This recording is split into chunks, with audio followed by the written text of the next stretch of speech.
what you want, when you want it, where you want it. This is The Mesh. This podcast is sponsored by the 2019 Footcandle Film Festival. This year's film festival will be held September 27th through 29th in Hickory, North Carolina. Learn more by visiting footcandlefilmfestival.com. Footcandle Films. Film news and reviews from two guys who really like movies.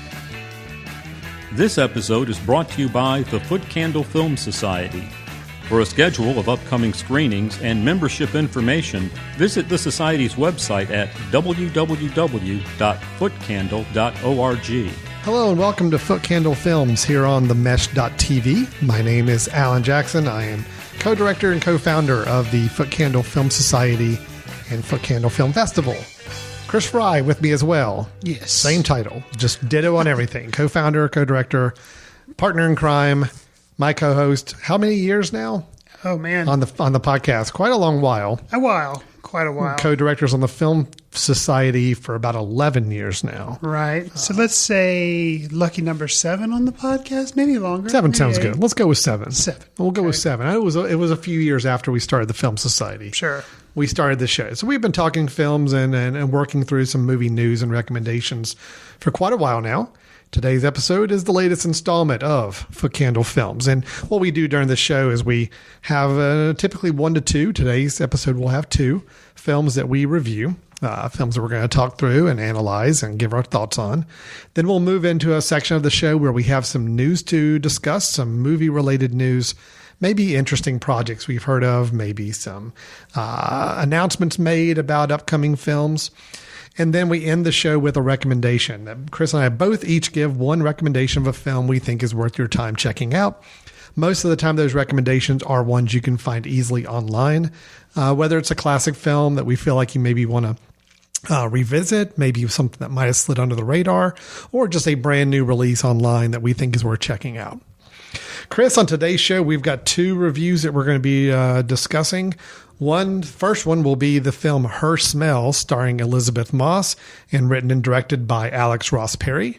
And then we'll follow that up with a film called The Frontrunner, which is directed by Jason Reitman, starring Hugh Jackman, playing the Gary Hart during the scandal of the 1980s presidential election.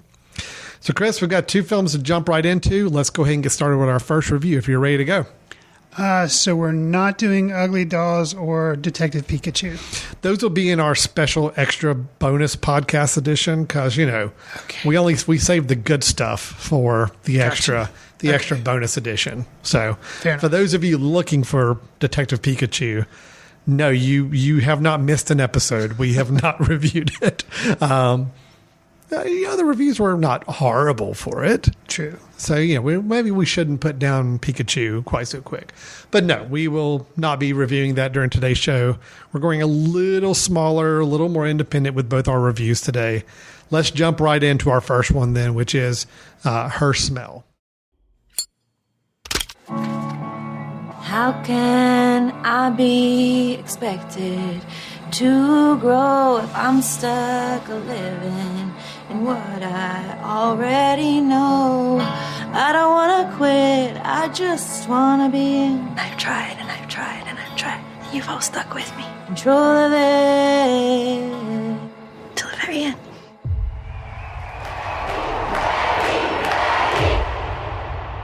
Chris, in Her Smell, we have a self-destructive punk rocker as she struggles with sobriety while trying to recapture the creative inspiration that led her band to success. Elisabeth Moss stars as Becky Something, not her real given name, but her new stage name. And she's fronting the band Something She. And we follow the band probably in the latter part of their heyday career. In a film that covers this period of time from where they were a very, very famous band. And we see glimpses of those through some flashbacks and where it goes after that, with a lot of the focus being on the destructive nature and some of the issues that the lead singer and founder, Becky Something, as she's facing. This is writer and director Alex Ross Perry's latest film that several of them have featured Elisabeth Moss. Right. I think it was I'm looking for the names here. Philip, Listen Up, Philip, and then Queen of Earth, I believe were the two films. Queen of Earth. Yeah. Two films that he's done with her, and he's done a couple others. But Elisabeth Moss, they seem to have a good relationship as far as actor, director, and seem to enjoy working together. Let me go ahead and lay this out there, Chris. I have not seen any of Alex Ross Perry's films. None. Not even Listen Up, Philip? No. Oh, I thought we actually reviewed it. No, you gave it as a recommendation, but I never saw it. Okay. So enough. I have not seen Listen Up, Philip. I have not seen Queen of Earth. I have not seen any of his films. Okay. So here's my questions to you. All right. Well, let me back up before I get to the questions. Sure. I've not seen any of his films, but I'll go ahead and tell you, I am a huge fan of movies about the music industry, behind the scenes of music and bands. Love it. All aspects of it. I'm also a huge fan of alternative rock from the 1990s. I was a huge fan, and still am to this day, of alternative rock bands, especially ones fronted by female lead singers. Okay?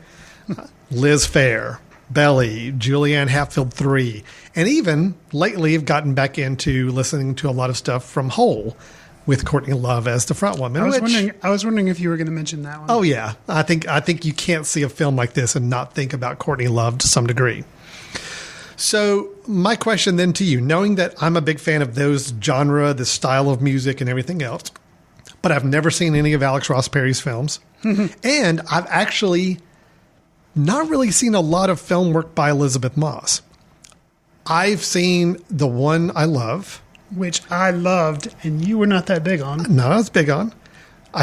She had a nice supporting role in Us, which I thought she was good in. Yeah. But I've not seen The Handmaid's Tale. I've not seen Mad Men. So really, my exposure to her is pretty limited as well. So knowing all this information I'm sharing with you, Chris, I'm asking you, why is it that I freaking love this movie? Is it because of Alex Ross Perry? And you can compare it to his previous work. Is it because of Elisabeth Moss, again, comparing to previous work? Or is it because it's just the right genre and type of film that really speaks to me? Why should I love this movie? Because FYI, I do. Right. When you were listing the bands there at the beginning, I was wondering if you were going to say, I was wondering if you were going to list Hole. And if you hadn't, I was going to say, well, okay, you might not like this film. Because I think, to answer your question directly, I think it's probably a magic marriage of Elisabeth Moss's performance and the subject matter that make you love this film so much. Because like you said, you weren't really into his other works. Of Alex Ross Perry's films, this is definitely my favorite. Is it? Okay, so we are seeing, in your mind, a peak quality film. I think this is peak Alex Ross Perry. I've seen The Color Wheel. I've saw Listen Up, Philip, Queen of Earth. The thing that is a commonality with all of his movies, and maybe if you'd seen those others, you might actually be burned out by it. I could see some people getting burned out. What is a characteristic of his films is he follows pretty much unlikable people at their center. Yeah. Color Wheel had a brother and sister that were just seem like miserable people. They feed off each other. They make each other miserable. They're really sarcastic, and you're like, and you have to spend time with these people because they're the central characters. Listen Up, Philip, same type thing. It was a writer who's just really narcissistic and you just, negative, don't like him. Okay. In Queen of Earth, which Elisabeth Moss was in, she's like a movie star and she just kind of descends into madness and all this it's just, but is unlikable. And that's what, you mentioned Becky Something, who she plays in this film. She's kind of unlikable. Oh, yeah. And what was fascinating to me, and I couldn't help but separate it, I haven't seen interviews with him or haven't listened to interviews, so I don't know if I don't see how he consciously couldn't have been considering Courtney Love and Hole. Oh, because it plays so close to what I remember in the 90s and what I remember of her and kind of her having a child and Kurt Cobain's death and all this stuff that happened. Watching the movie, I just couldn't separate it. And in a way, even though it's not a biopic because it's, this fictitious band with this, and circumstances in this are different from some of the things that happened with Hole. But I couldn't help, it kind of gave me a new, appreciation of a rock biopic, and also kind of an interesting thing, it kind of showed the trappings of becoming famous in some of the same ways you always see them, but somehow it felt more authentic. Oh, absolutely. And some of the choices that were made were very interesting. So the more I think about the film, the more I like it. Same here. But I will say, this film is set up in kind of a 5 acts, and they're kind of divided by some of that flashback footage that you talked about. The first 3 acts, by the second and then going to the third, I was like, I'm kind of done with this. Yeah. Because to me, all it was riding on was my appreciation for the fact that it was kind of mirroring whole. And I was like, yeah, but I'm kind of done with that. I've seen enough of it. I can appreciate she's doing a good acting job. The sound design, I thought, was amazing. How they kind of used club noise in the background. This really disconcerting, kind of Johnny Greenwood. It was hard noises. to decipher whether you're hearing background thumping club noise or a true music being piped in the score. And I think that was very intentional. I think you're always aware of the sound going on outside the room. Right. And I thought that was really clever done. Yeah, sound design and sound mixing, I thought was really, actually, I will say, I think if this is not at least nominated come Oscar time, I think it'd be a big shame. Because for what? For sound design and sound mixing, because that's one of those things that usually, Transformer movies or those type of things get. But actually, I think Bohemian Rhapsody was actually nominated for this last year. Sure. So sometimes music things can't, but just because of the way I felt it was really innovative. So that kind of surprised me. So I'm not surprised that you responded to it, but I'd be curious if you go back and check out some of his other stuff, if you'd be like, I think this was kind of a magic mixture. Okay. Well, you mentioned about the structure of the film, and that's something I did want to get into a little bit because I really admired the structure of it. I was with you. Well, let me back up. So the film, for those, and I'm not going to go into details of what happens in the later sections of the film because I do think it's a progression and you want to watch the whole story. Sure. But those first 2, pretty rough. And I mean, intentionally rough in that they're exhausting. They are concerning. They are it's just frantic and it's tough to watch. And they're about 20 to 25 minutes each. You can't say there's like a straight narrative as far as what's happening. It's just kind of the camera's kind of following these people around. So this first, it's basically the whole movie is 5 scenes. I mean, it really is just 5 scenes. Right. And even though it doesn't pull like a gimmick, like a one take type of thing. I mean, there are cuts and all that. Sure. You get this impression. It's still the same forward energy propelling each of these scenes. So you feel like at the end of it, you actually question, did I just watch something as a continuous take? No, it wasn't, but it made you feel that way because it felt like it was in real time. Right. Like this 20-minute block we're watching was a 20-minute activity. It was a 20-minute scene. And, so the first one we get is right after a performance happening backstage, back in the dressing rooms and just... Was it like end of a tour? Yeah. It was kind of like the last show of a tour, and you learn a lot about all the players. You learn a lot about what's going on with the current situation. Yeah, and then you move on to the second scene. So again, 20 to 30 minutes per each of these scenes for making up this 2-hour movie.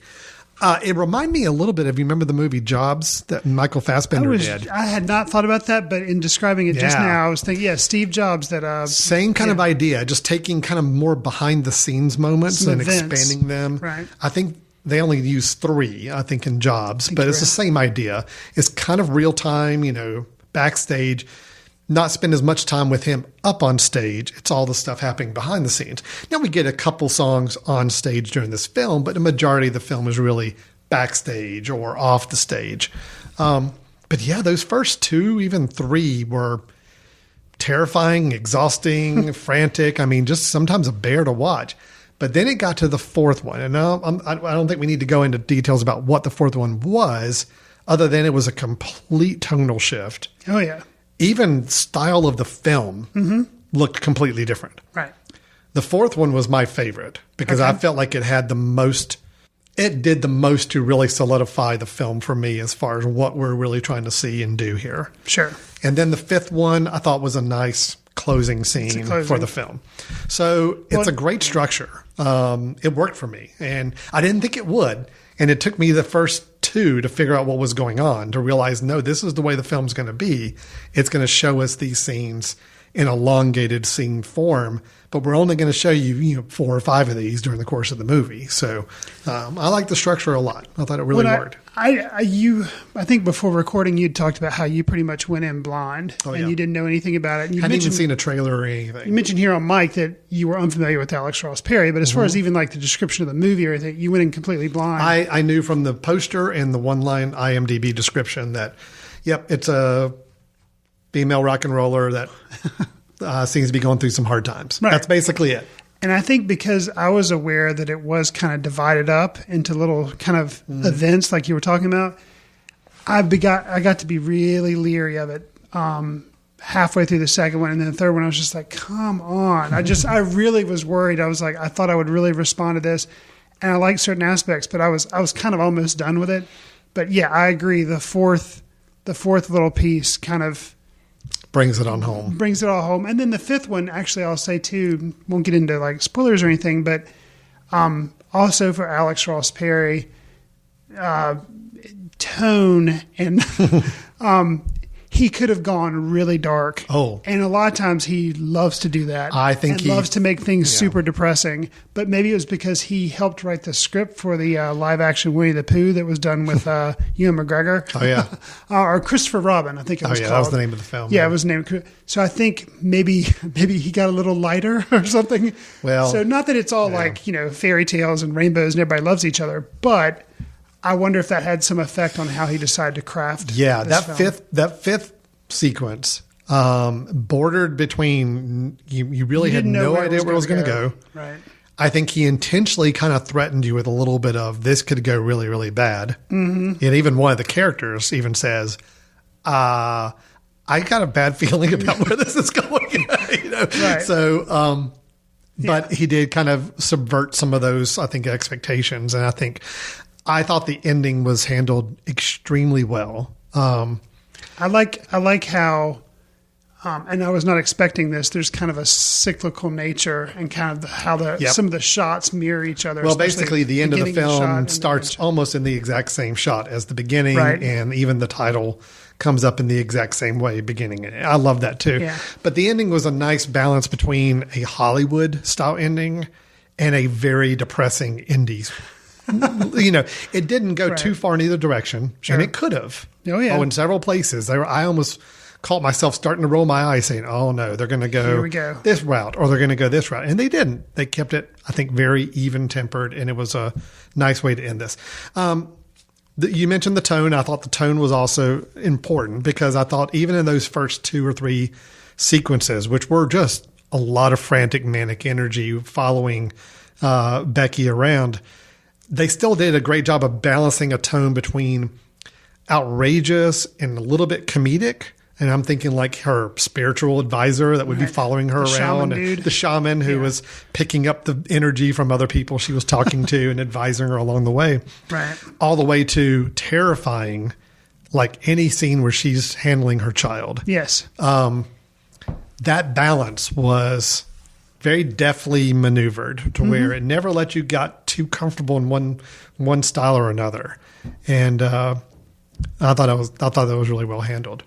Well, we've talked a little bit about Elisabeth Moss, and I'm assuming you're on board thinking her performance is really good. Yeah. It was the fact that she so frustrated me, so annoyed me, so exhausted me. Yeah, that's the part, and that's the performance she was giving, and it worked. I mean, she was really good. So if it tells you anything, I came out of this film not only A, wanting to see more of Alex Ross Perry's films, but B, I want to see more of Elisabeth Moss and just some different acting roles. So, well, I thought the supporting people around her too, the ones that played her bandmates. There was Gail Rankin, who was also in, I don't know if you've seen it, but that Netflix series Glow. Oh yeah, she's the wolf lady. Yes, Which oddly enough, her character name in here is Ali Vanderwolf, so it kind of fit.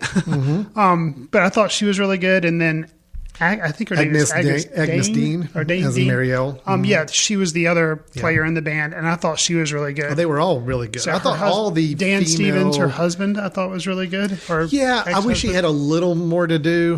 He kind of just was popping in to remind us, how good or bad a mother Becky is.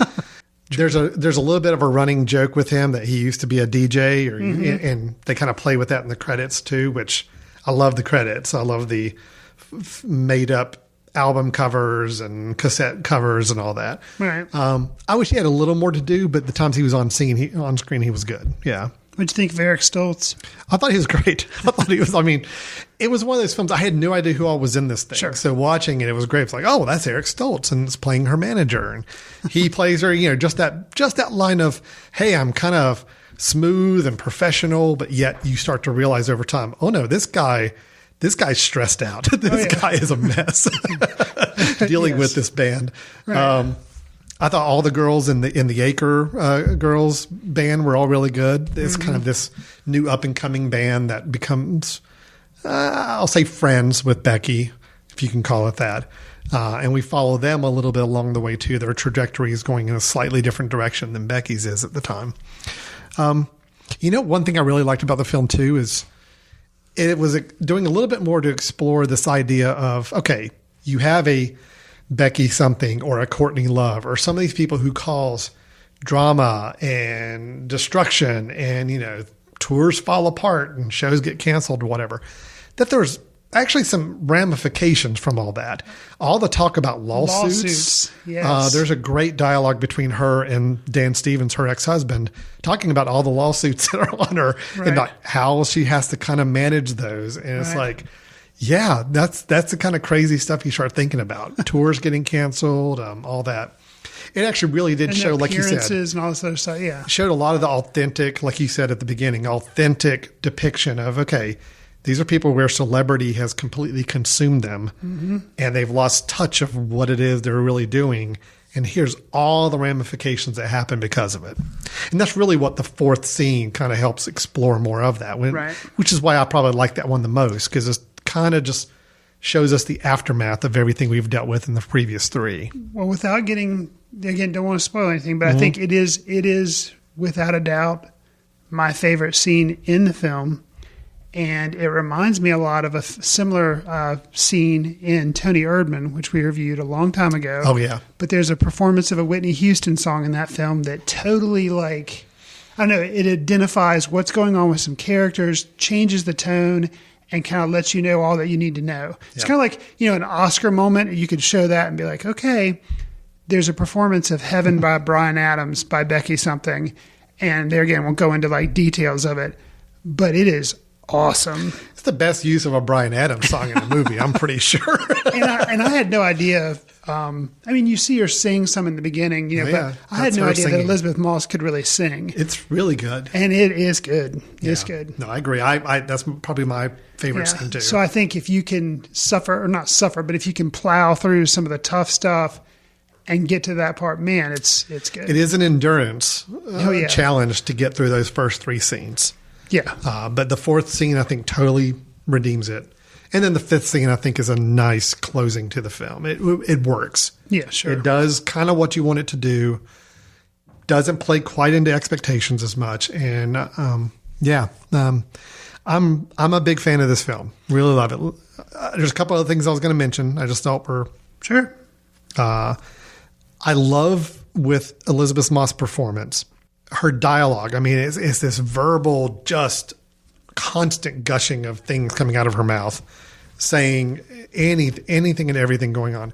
But she'll occasionally just drop into these little sing-songy lines or spelling out words, like I'm going to show that person the D-O-R. Not saying door, just she spells it out. Or she'll sing-song kind of little bits. And it's just so random what she does, but it totally makes sense. That's somebody who's just, drugs, celebrity, everything else going just on. Scattered. Yeah, just all over the place. And I think she really nailed that whole style of performance. So I thought that was really good. We mentioned the ending, which I thought was good. The use of the opening and title credits, or not the credits, but the opening title and closing title itself. Yeah, sure. And just that synergy between the beginning and end of the film. The album covers during the closing credits I thought were great. I have a couple of things I thought could have been a little stronger, but they're pretty minor in the grand scheme of things. Yeah, for me, the one negative that I had was it it's shaggy, which I guess the first 3 acts specifically are really shaggy. And I guess that's intentional because it kind of models after her character being shaggy and all over the place. But it's just, I don't know. And the running time, it's shaggy, but also add on the running time, 2 hours and 14 minutes. I feel like, it could have been condensed, but maybe that's the whole point. You can't, you have to kind of live through the moments and live through the scenes. I kind of feel like you're meant to feel by the 4th scene. You're meant to feel like Eric Stoltz's character at that point. The manager. It's just exhausted, worn down. He had been doing this for, what did he say, like 7-8 years. And his company had almost been single-handedly driven into the ground. By something had to second mortgage his house. Right. He had like all this just to keep up with the band. Right. I wish Dan Stevens' character had a little more to do. I mean, he's such a good actor. I've always liked him. And the scenes he's in, I think he's really good. He didn't have a lot to do at all during the whole first 2 or 3 scenes, other than just pop in and remind her that she has a kid. Right. But that 4th scene, he has a great sit-down dialogue with Becky, and I thought it was one of probably my second favorite scene of the film. Okay. The little girl playing Becky's daughter. Just no. I'm a little more critical of child actors. I always say I'm more critical. I try to give them a lot more freedom and a lot more wiggle room to like put on a good performance. I just thought it was pretty bad. Really? Yeah, I did. Just her dialogue with Becky. Again, she's a little girl. I get it. But it just seemed it was a really distracting for me in that 4th scene, especially. Wow. Yeah. Huh. Okay. And then the last thing I'll say, I didn't feel that, but that's surprising. I love that they had some original music in this. Sure. And I really dug the opening song of the movie. I like the songs that Becky was rehearsing and practicing throughout the film. Mm-hmm. I like the one that she sang for her bandmate Mary, during the 4th scene. Sure. The last song they play in the 5th sequence, I thought was probably the least favorite of all my songs. It was a little kind of stunk a little bit because you kind of wanted that last song to be like a really, really good song, and I felt like it was probably a pretty weak one. But that's my only negatives. They're all pretty minor. Yeah, sure. Overall, I thought it was a great film. I really, really enjoyed it, and I like the format. I like the performances. The genre itself is just a hit for me right off the bat. It really worked for me.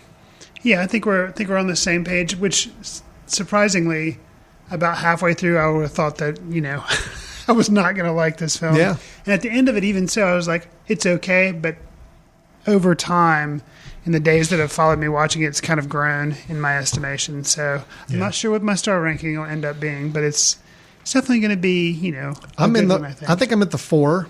Oh, really? So I don't know if I'm quite there yet. Yeah, I'm at the 4 range for sure. Okay. Yeah. All right. And before we close out this review, Sure. Can I just make one little comment? So, yes, when I see a film that has music in it and I like any of the songs, I typically will go on Apple Music and I'll search for it and try to pull it up and say, hey, I can actually listen to some of these songs again.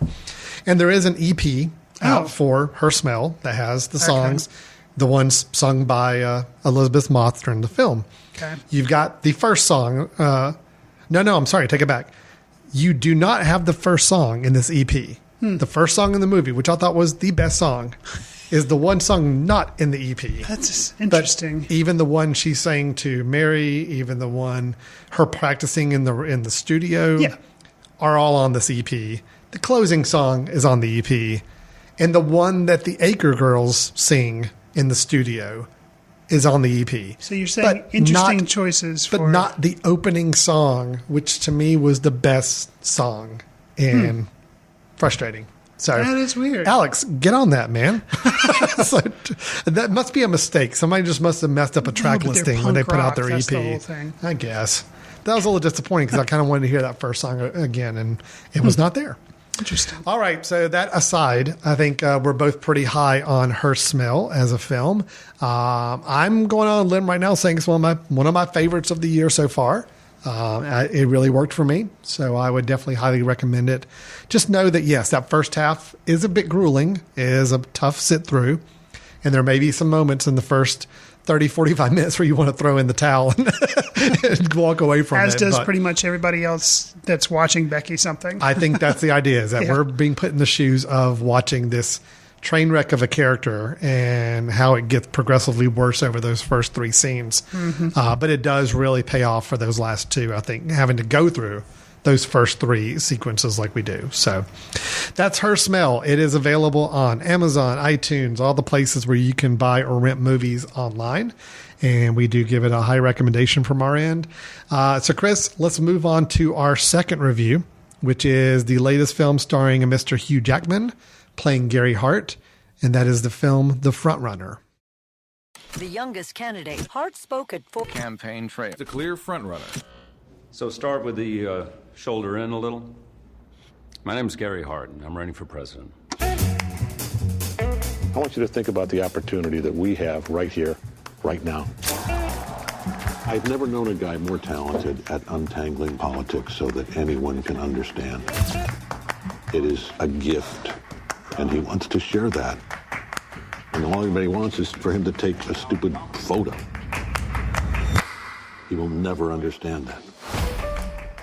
The Frontrunner follows presidential hopeful Gary Hart, played by Hugh Jackman, during the 1988 election.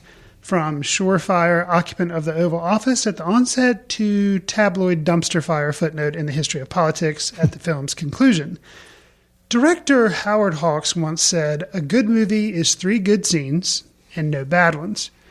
Were you able to find 3 good scenes in this film, Alan, or just bad ones? Neither. Okay. This is going to be the most lukewarm review of a film. Okay. But your question of, could I find 3 good scenes? No. I don't remember any scene that I can say, oh yeah, that was a standout scene. There's a scene at one point where Gary Hart, played by Hugh Jackman, confronts the media, like for the first time. Talking about the alleyway? Yeah. Okay. That's a scene I can probably say, yeah, that was a good scene. Okay. But all of the rest of it kind of just blends together outside of that. Now, at the flip side, I didn't think there were any bad scenes that I'm just like, ugh, that was a horrible scene, or that was like a groaner. No, I thought everything was fine. You know, the dreaded word. Yeah, it was serviceable is another adjective I would use. It's telling a true story, something that as Americans, we had a little more insight into, because part of the whole idea of the story is this is one of the first times that media really got into the personal lives of a political figure. A lot of times in the past, it was just kind of glazed over, and they made a point about that in the film. It's hey, JFK was having mistresses and affairs all the time, and nobody seemed to care. But here, now it's the 80s, and we got TV cameras everywhere. Gary Hart is having a relationship with someone who's not his wife, and everybody's flipping out about it. I think it starts to make an interesting point about that, and that's probably what kept me at least a little bit engaged with this film, is that I did want them to explore that idea of, was this really the first time where the media truly said, we need to follow this person as a person and exploit, or not exploit, but dig through anything that we can find that's going to get ratings. You know, how much of it was ratings driven versus truly we think this is the best person or not for the presidency. Right. I love that idea, and that's probably what kept me engaged with this film. I wish they had done more with it, because it was all very surface. It was a beat by beat telling of what happened during these few months of his campaign. The acting I thought was all real good. Sure. I don't think anybody was bad in the film. J.K. Simmons, probably my favorite in the film. I thought his performance was really strong. But he wasn't in it enough. No, he wasn't. But when he was there, he was good. Alfred Molina was also pretty good in the parts he was in, I remember. Vera Farmiga, I thought, was good in a role that could have been a very slight role, but she actually gave it a little more heft later in the film. Was as Hart's wife. As Hart's wife, yeah. And Hugh Jackman was fine too. So again, I can't really say the film to me had any faults, but the fact that it didn't do anything great is probably where I am on this. Just saying that, you know, if you're interested in the subject matter, if you're interested in the story, yeah, I think you come out of it learning a little bit and having a little more insight what was going on behind the scenes.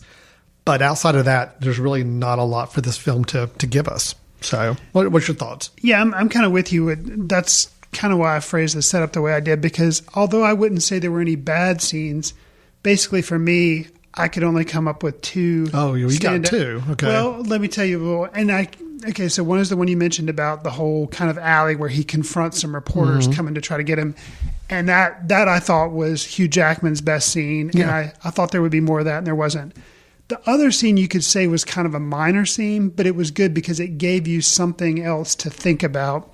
And this was a scene between a campaign worker for Hart, and she was talking to Donna Rice at a bar. Oh, and yeah. then Donna Rice, she's like, yep, okay, this is going to happen, and, good luck. And she's like, okay. And then she kind of leaves the hotel, I guess they're at.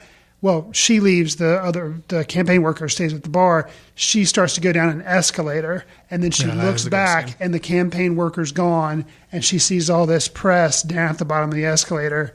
And that just kind of, I thought they would work with some of that a little bit more, just like with the scene we've already discussed. So those two scenes I thought were really well done, but the rest of the movie was just so forgettable to me. And there seemed to be, obviously, like you're saying, this theoretically was a turning point. And this is why Jason Reitman decided, you know what, this would be an interesting film to make now because of how the media is now with the whole fake news. And he's coming.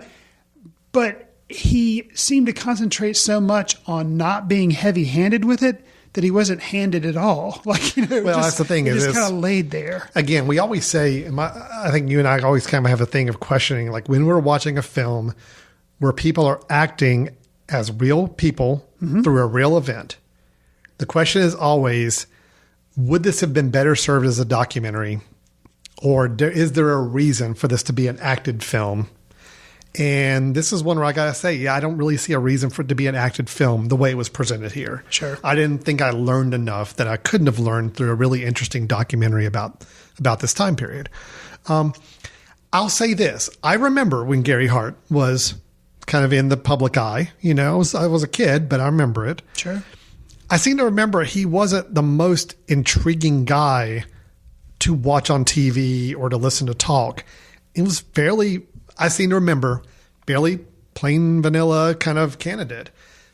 That is a little bit of what Hugh Jackman plays him as too. Sure. He is kind of he's passionate and he says some good things on camera when he's being interviewed and when he's out on the campaign trail, but you didn't really see a whole lot of depth to him. And I just wonder how much of that was truly Gary Hart versus the way Hugh Jackman's portraying him. Sure.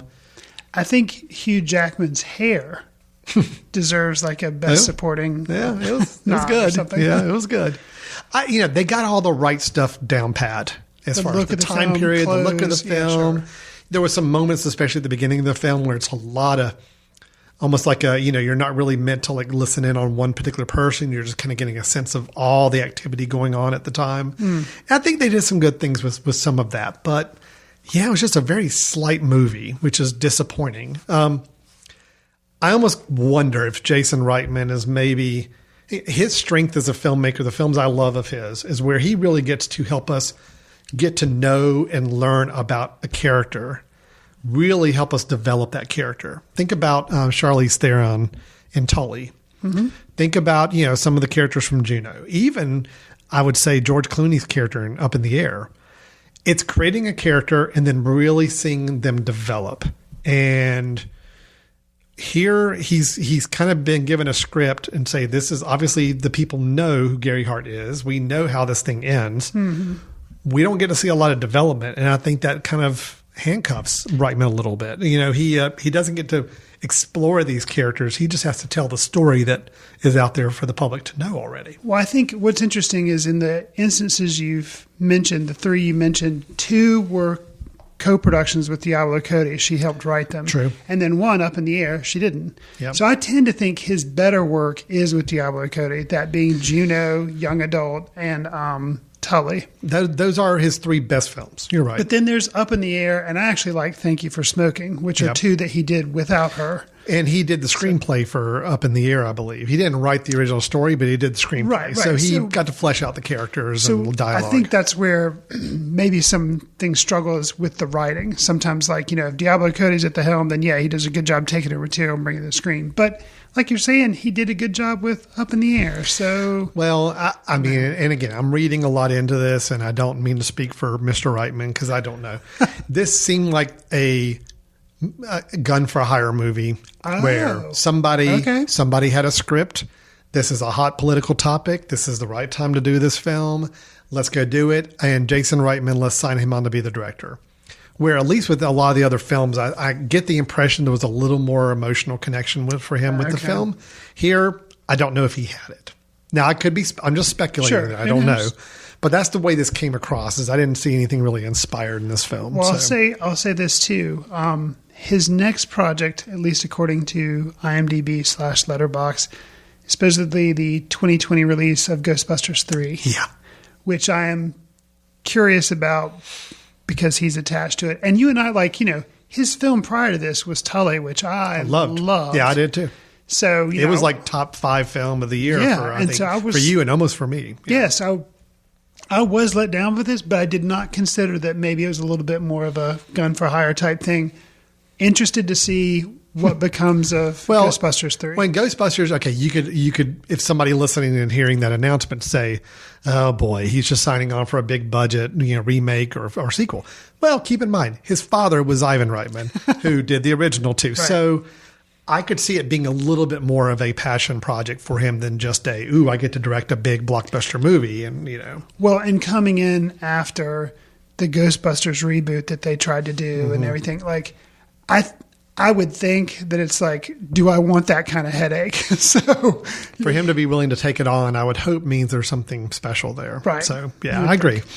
I'm not going to say The Front Runner is a bad movie. I think I'm glad I saw it because I am generally fascinated by political campaigns. And of course, I'm a child of the 80s. So I remember this time period. Sure. So I was looking forward to seeing it. And I think Hugh Jackman's a good actor that when given good material to work with, does a good job. I just wish the film did more with what it had. Instead, I felt like we just got a telling beat by beat of the day-to-day things. And we probably could have learned most of this by reading articles or watching a documentary. And that's a shame when you lose you lose the appeal of a narrative film when you just play some things out that people could have read and gotten the same sense of very easily. So, yeah. Agreed. Okay. Well, that is The Front Runner. We're both saying, not a bad movie, but not a lot to recommend from it. Just it fits a certain need you may have to see a movie, and that's fine. But if it's on at TV, there may be a few moments I'll watch of it here or there, but not a lot more beyond that. So I think you're being a little bit more kind than I would probably say. Really, you're saying go ahead and skip ahead. Skip it. All right. Okay. Chris is saying skip it. Say maybe there's something there, but I'm not going to recommend it. So sure. All right. That is The Front Runner. That's our 2 reviews. Chris, how about let's take a break, get some water, freshen up a little bit, come back, and we'll hit our news. We'll hit our recommendations, and we'll go from there. Sounds good. All right. You're listening to Footcandle Films here on themesh.tv. We'll be right back in just a moment. Hey, this is Moose from Street Circle Drive. That's the Hickory, North Carolina-centric podcast here on The Mesh. Be sure to check out our show and all the others at themesh.tv. Welcome back to Footcandle Films here on themesh.tv. Alan and Chris here with the Footcandle Film Society. Ready to talk some more about some more movies. We just finished our 2 reviews earlier in the show, The Front Runner and Her Smell. Her Smell definitely being one we are recommending. The Front Runner, not so much, but we're a little more split on that, but both of us still coming down on the more negative side of that review. So, Chris, let's go ahead and jump in and talk about some news items. I've just got a couple of topics to throw out there. This is the part of the show where we like to discuss maybe some projects we're hearing about, maybe some news, announcements, all of that. And the first one is a bit of a follow-up from last episode. Okay. But it's going to springboard into a whole different news item. Okay. Just kind of follow me for the ride here. We talked about in the last episode the rumor of someone who was going to be selected to be the new Batman. Okay. I thought we were maybe going the whole Chris Rock and Saw thing. So. Oh, no. That's not a rumor. That's a locked. That was a locked-in announcement. Done deal. Okay. Robert Pattinson was a rumor. Sure. A heavily reported rumor by many, many sources at the time. So it was kind of a foregone conclusion that was the deal. Okay. Well, it is official. Okay. Robert Pattinson is the new Batman. So now he's like stomping around places in a Batman uniform? Yes, he is already in costume. Awesome. He's not allowed to get out of the costume except for showers. Awesome. So June 2021. I want to see him in a Starbucks line. I'm sure he's probably some form of a method actor, and now he has to be Batman, like for the next 2 Sitting years. Sitting at Bojangles in a Batman costume. That's right. Awesome. Because he's got until June 2021 is when the film's supposed to come out. Okay. So that's that. So congratulations, Robert. You won. Good job. I'm sorry, Bat Ham will not happen like I was hoping it would with John Hamm in the role, but maybe when they do a older Batman in the future, a Dark Knight Returns type of thing. Okay. Maybe John Hamm can still pull that off. I'm hopeful.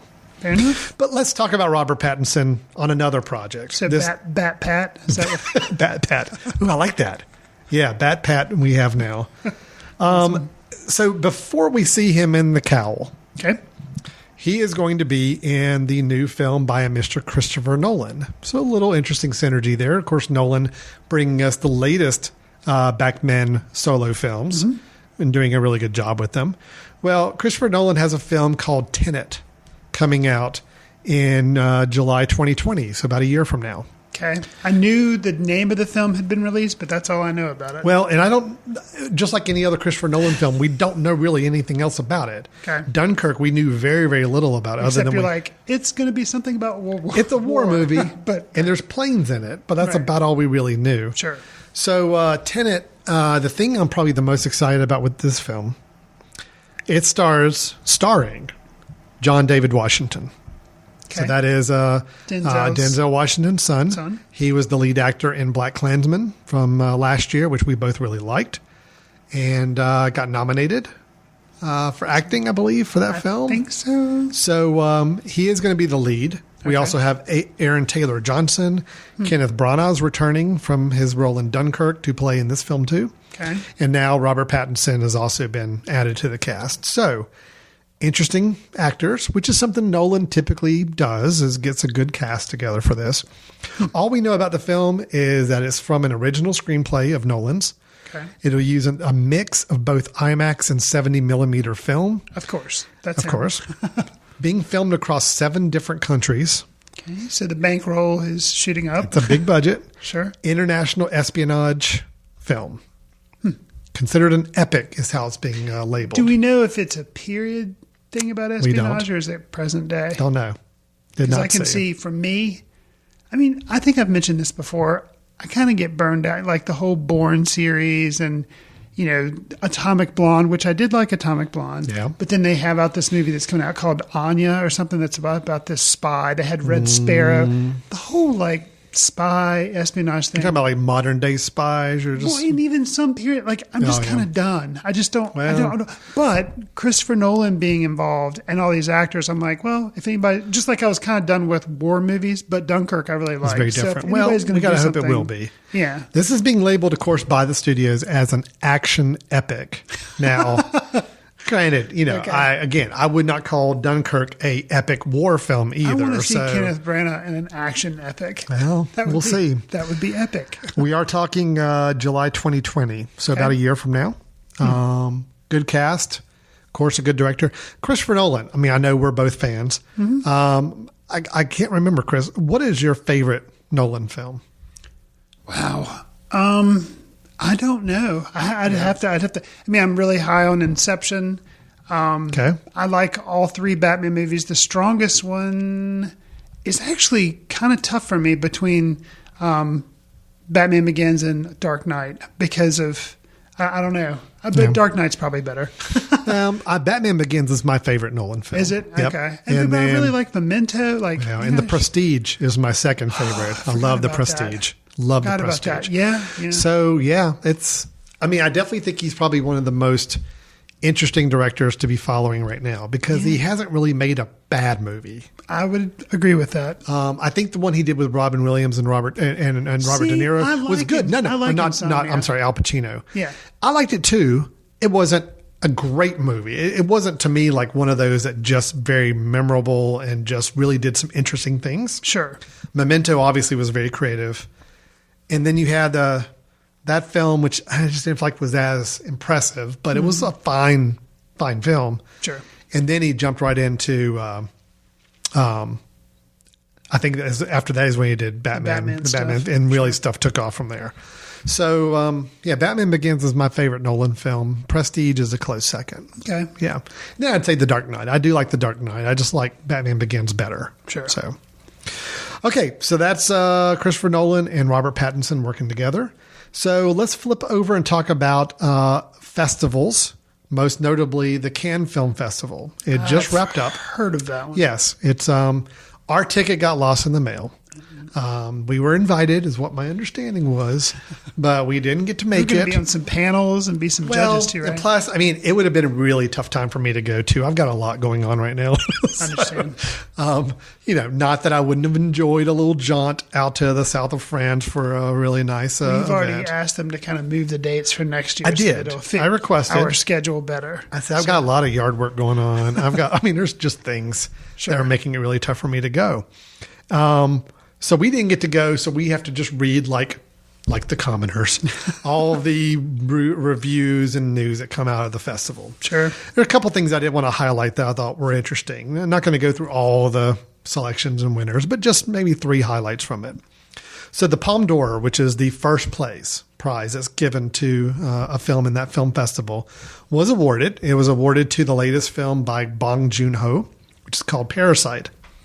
Now, Bong Joon-ho's last film to go to Cannes was Okja. Oh, I remember. Yeah, and that was where kind of the whole controversy started up about the fact that it was a Netflix film. Mm-hmm. And because of that entry, it kind of started this whole controversy about whether or not Cannes would even allow films that were going to premiere online first. Well, with this film, Parasite, he did kind of go backwards and say, all right, he released it in traditional theaters. It's going the more traditional route. But it does sound really interesting. I'm actually really anxious to see the film. Korean language film, and talk about 2 families of vastly different fortunes. One young man in particular from a struggling family begins working as a tutor for a member of the wealthy one. They say it starts out a lot like the film Shoplifters that we reviewed a few months ago, that we showed here at the Film Society, and won Palme d'Or last year. Okay. But they say it detours into something funnier, angrier, and much bloodier later in the film. So bloodier with Bong Joon-ho. Yeah, exactly. Huh. So that was the Palme d'Or, won first place. Looking forward to seeing that here in the future. Now another probably film, not on Netflix. No, probably not on Netflix. Okay. Now another film that got kind of a premiere at Cannes and was trying to recapture some of this director's previous magic was Quentin Tarantino's film Once Upon a Time in Hollywood. Tarantino won the Palme d'Or for Pulp Fiction back in 94, I believe, is the year that it came out. Yeah, a while ago. Yeah. Now, the reports are from the screenings. They have a screening where it's for the audience, and then they have a screening that's just critics only. Are you going to mention the handwritten letter? Or not handwritten letter, but the letter that was then signed by him that was like handed out to, I guess, some people. Oh, about not spoiling the ending? Like it was like this typed letter, and then he like had a signature. It was like, we all enjoy movies, and please, like, don't spoil it. Don't spoil details. Well, and to their credit, I have not read anything that spoiled anything. Of course, I've intentionally not tried to read too many reviews of it yet. We've still got another month or 2 before it comes out in late July. I can't. I know. Wait. Believe me, I know. My AMC reserve ticket capability on my app is going to be put to good use for that film when it's announced. But the thing is, the word coming out of Cannes has been a little mixed. Supposedly it got a huge standing ovation from the audience screening, like 7 or 8 minutes, people standing afterwards. Oh, wow. But then I heard on the critics side, it was crickets. Like, didn't really get a lot of response from critics. So it's been a little mixed bag. There have been some critics who come out and said, awesome, masterpiece, best since Pulp Fiction. And then others saying, didn't quite hit the mark. I think it's going to be divisive, which I think a lot of his films in the last several years have been. Sure. I think, I think even though everybody was kind of universal around Pulp Fiction, Right. even his very next film, Jackie Brown, became very divisive. You either really love it or some people just couldn't stand it. And every film since then, I think, has kind of gone that same path. I don't think you've got universal feelings about Tarantino's films anymore. Even The Hateful Eight, you and I were not big fans of. I wasn't. Yeah. I felt like he got too wrapped up in the whole filmmaking part of it. You know, the techniques he was using and how he was using this film stock. And he was all into that 70 millimeter, I think it was, as opposed to actually making a good movie. Good movie. Yeah. Well, I cannot wait for Once Upon a Time in Hollywood. It is my most anticipated film right now of the year. So we will have to see. We will look forward to reviewing it and discussing when it comes out. Absolutely. The last thing I'll mention about... I will say, and then they haven't revealed a lot, but I remember early on, because you and I have had that as a news item, I think ever since it was announced that, you know, what his next film was going to be. And I remember there was a lot of hesitancy with people because at first it was like, it kind of seemed like it was going to be a Charles Manson biopic, or not biopic, but it was going to... But from the stuff that I have heard out of Cannes, just like general response, I don't think it. I mean, they show him a little bit in the trailer, but I don't think it's gonna make me feel queasy about him being in the movie. I don't think. I really don't know. I have no idea. The fact that they're I was kind of afraid because the early stuff made it sound like he was going to glorify kind of Charles Manson, and I don't think that's the case. I still wonder though. This whole note going out about not spoiling the ending, and I don't know if you've seen the trailer for it. I have. Yeah, so you at least have seen kind of how they've pitched the film a little bit. Right. I get the impression that's maybe a little misleading. I think they're planning on, I think the film's maybe got a different tone to it than what we've seen so far. And I don't know if the Manson side of it plays into that or not. I have no idea. I'm just all speculating at this point. So be interesting no matter what. I'm looking forward to seeing it. But yeah, you never know. You never know. This is the same movie, the same guy who, you know, Inglourious Basterds, which is my favorite of his films. I think it's probably my favorite as well. Yeah. And that's a film that ends with them murdering Hitler, you know, and revisionist history side of things. So there's really no telling where this film's going to go either. So, last thing I'll mention with the Cannes Film Festival, and this is on the opposite side where it's probably considered the worst of film screening that they had at the Cannes Film Festival. Okay, I don't know about this. Oh, you don't? So, oh boy, I'm going to butcher the name. The director Jerry is Bruckheimer.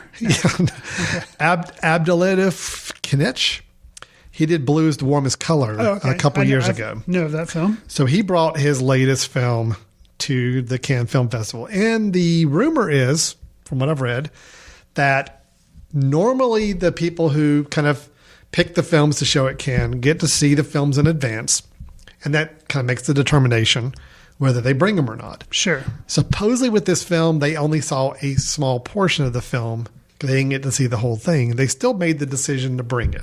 The film's now name, those people have been fired. The film's title is Mektob, My Love, Intermezzo.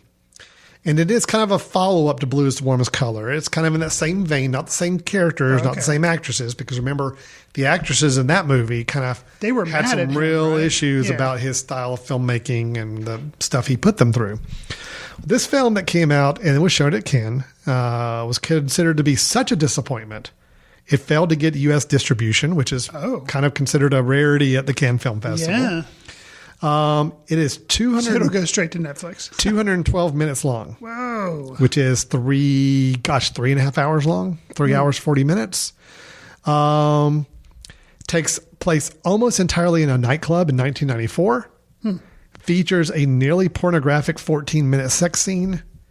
And according to some of the tweets and things I've read about this film, the guesstimation is that literally 60% of the movie is a close-up of butts. It's all in the nightclub. There's no plot. Oh, good. And supposedly a whole lot of it is just close-ups of people's butts. Dancing.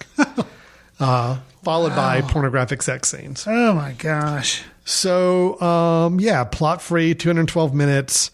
Kyle Buchanan of New York Times said it's the world's artsiest Girls Gone Wild episode. It's supposedly considered a real embarrassment that it showed, and it was such a horrible experience. People getting up and leaving. I had not halfway heard through the about film. that. Yeah. So We will not be reviewing that film. Chris, just our luck, if we had a chance to go to the Cannes Film Festival, That's the one. that would have been the one film that we we actually get got in free line to tickets? go see.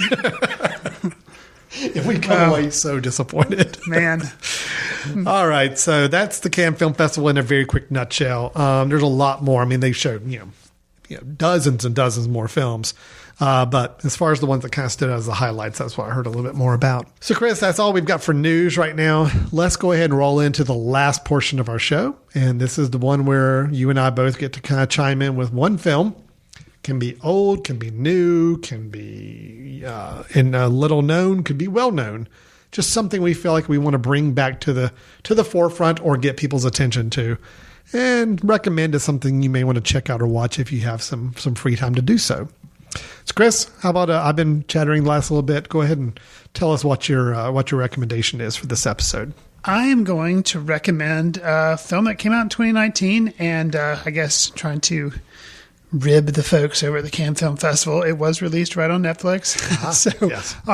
Triple Frontier, and it's kind of an action, adventure, crime film. It's directed by J.C. Chandor, he who did All Is Lost with Robert Redford. He did Margin Call. Yep. Yeah. And so this is his latest. It stars a guy you might have heard of, Ben Affleck. I guess he has time now that he's not Batman. Oscar Isaac, Charlie Hunnam. So it's kind of a cast of, big actors. And basically it's kind of an action movie where these guys are kind of go on this mission, and it's good. It is a genre type movie, kind of it's definitely a guy's movie. But, the plot synopsis is: loyalties are tested when 5 former Special Forces operatives reunite to steal a drug lord's fortune, unleashing a chain of unintended consequences. So there you go. Mm-hmm. But, You said Oscar Isaac, right? Yeah, Oscar which I Isaac. like Oscar Isaac. And J.C. Chandor, he's definitely capable as a director. I liked it. It's on Netflix. Is it something that I'm going to be hailing for best performances of the year? No. But it was good. It was a good time. Good, and typically, action movies, I'm not the biggest fan of. There's not something more to them. But I thought this was pretty good. So Triple Frontier, it's on Netflix. It may have slid by because they released so much stuff. But check it out. Okay. All right. Triple Frontier. I had heard about it. I did not realize Oscar Isaac was in it. So now I'm a little more intrigued because I like him. The title's kind of dumb. Well, it's a little janky there. Yeah. All right. So mine, as I was opening the segment, I said, if you have a few minutes to watch a film, you may want to check out something. Well, the good news on mine is you only need like 28 minutes or 30 minutes because it is a shorter film, obviously. But it is also one that showed up on Netflix. So we're giving Netflix a lot of publicity right now in our recommendations. And I know, Chris, you've seen this as well, so I'm anxious to hear your thoughts. But it is The Lonely Island presents the unauthorized Bash Brothers experience. All right. So this is Lonely Island, which is Andy Samberg. And then he's got 2 of his other partners that are writers, that are comedians. And in Andy Samberg's part, he's also been a known actor in a lot of comedies and TV. They have a comedy group, The Lonely Island. They put out the film Pop Star a couple years ago that we reviewed here. We both liked. Yes. They did another film called Hot Rod, which I like. Which I don't know if anybody else does. Yeah, but not a fan. I still crack up over that movie. They've also had a lot of involvement with Saturday Night Live, doing digital shorts. It's just that they're a great comedy team. They're responsible for Everything Is Awesome from the Lego movie. That's true. That's right. They did write that as well. Yeah. So when they just dropped unannounced day one, hey, we put out they call it a visual poem on Netflix. My first thing is I looked at the description. I'm like, what is this? Because it is a spoof of Jose Canseco and Mark McGwire, 2 famous baseball players. Right. These 2 were kind of known as the Bash Brothers because of their hitting records and performance and all. But it turns them into a performing a visual rap album back in the 80s. Which is awesome. It really is, although, that description does not do it justice. I mean, it truly is, imagine 7 or 8 music videos for rap songs stitched together, high production value. Oh, extremely. Very funny lyrics. I think they get progressively better as they go along, I think. Lots of cameos. A lot of vulgarity. I mean, it's a pretty raunchy film. But really funny, just to take this idea of 2 famous baseball players who kind of had a little bit of a connection and rivalry. Did they do steroids? I'm pretty sure, yeah. So, I mean, I think that's pretty clearly unexpected here. Right. And it's just funny. I mean, just kind of playing off the concept of just, hey, here's 2 baseball players who got known as the Bash Brothers. And what if they did a comedy rap album? What if they did a rap album together? What would that look like? And how would we do their music videos for it? And it's pretty crazy. It's almost like if Terrence Malick was hired to do a series of rap music videos. It's kind of the idea behind it, because they say it's a visual poem, and they kind of tie it together because in between the songs, there are passages of a poem and a lot of shots of trees and just very visual stuff. That's right. But then it goes into like these really hardcore rap songs. And I don't know. It was an experience. Oh, absolutely. And I will say, you know what? If it was 2 hours of this, okay, that maybe would be too much. I wouldn't see a lot of value in it. But at 25 minutes, I'm like, perfect. That's all I needed. It's like a nice episode of a good TV show. It's funny. I can absorb it while I'm sitting eating dinner. I had a good time with it. So, and plus, I think Andy Samberg has gotten progressively better with age. I wasn't the biggest fan of his work in Saturday Night Live. I thought it was a little hit or miss. But since he's gotten away from the live comedy bit and gotten to produce a lot of his own stuff and do TV and some movies, I think he's gotten progressively funnier. And everything he does with this trio has been really good. So yeah, I can only hope that their relationship with Netflix continues, because I think that may be kind of a sweet spot. Well, it's kind of nice to think as a performer, like, all right, we've got an idea of something we want to do. It doesn't have to be a full-length film. On Netflix, it doesn't matter. It could be 10 minutes. It could be 3 hours long. Right. We have an idea. Here's something we can do, and we can put it together, and we just drop it on the audience.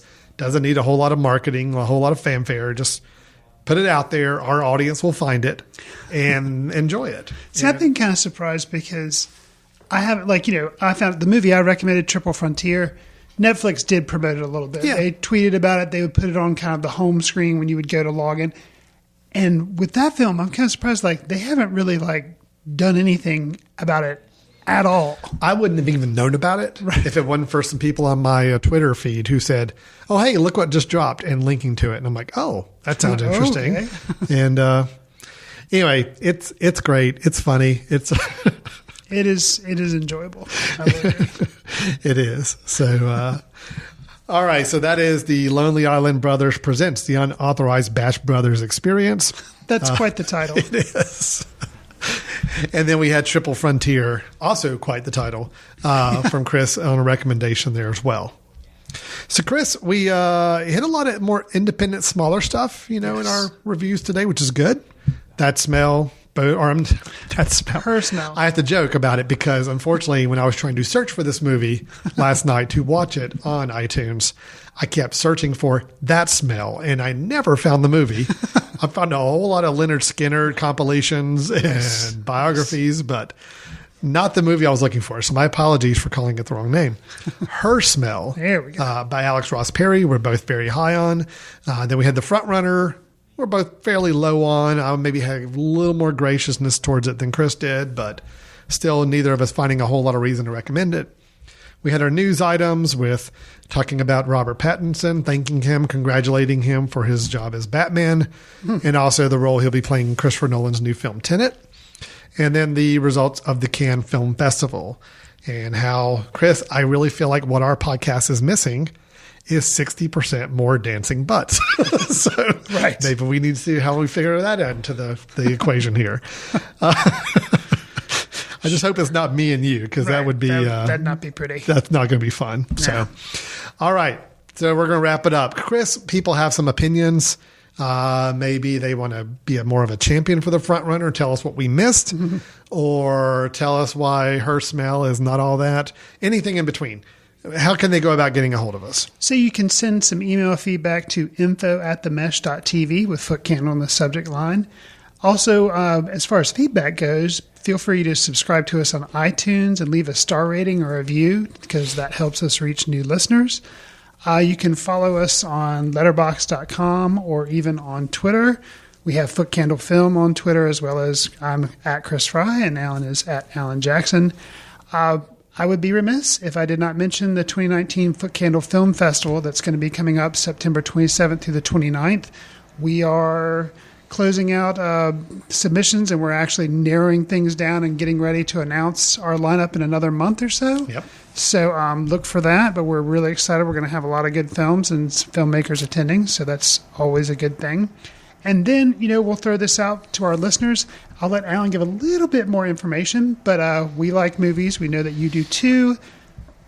I've never done fantasy football, but I am doing what we call the Fantasy Movie League. Yes. Alan, why don't you talk a little bit All right, about that? so you've stuck to the end of the show. That tells us right away that someone who likes movies and likes You have films. a problem. You like movies. There's that too. So there's an app, a website and an app called Fantasy Movie League. And what it is it's a bidding game where every week you basically build your Cineplex, your own personal 8-screen Cineplex of what movies you feel like are going to make the most money that upcoming weekend at the box office. So we've been having some fun with it inside our own circle, but we want to open it up. We would like for everybody else that's interested to join us in our league. You can sign up or be a part of this. You can join in. It doesn't cost a thing. It's a free game. It is free. It's a free game. Which is nice. It's fun. Week to week, every week we have a winner, and we have an overall winner at the end of the season. And so what you want to do is if you're interested, you can go to Fantasy Movie League. If you just search on Google, find it, the website for this group. Sign up, and it is, again, free. You can sign up with Google, Facebook, or just your own email address. But when you get there, Footcandle Cinemas is the name of our league. So if you'd like to join our league, all you got to do is search for that league and request to join, and we'll approve you. And you can join the Footcandle Cinemas League. And we every week we'll see how our competition goes and who picked the best multiplex out of all the films available to us that weekend. So, for example, this weekend we've got a big contest coming up. I'm curious to see We how have this Godzilla, King of All Monsters coming out. That is kind of expected to be the number one movie at the cinema and probably going to make a good bit of money. But we also have the Elton John biopic Rocket Man, which I think could be a little bit of could overperform what they're expecting. You've got a second weekend of Aladdin, the Disney remake, and you got a lot of other films kind of filling the multiplex. So You got Ma. That's right. Ma, the Octavia Spencer. Right. So you're given basically $1,000 to spend. Each film has a certain value of it costs based on how popular the film is or how new it is.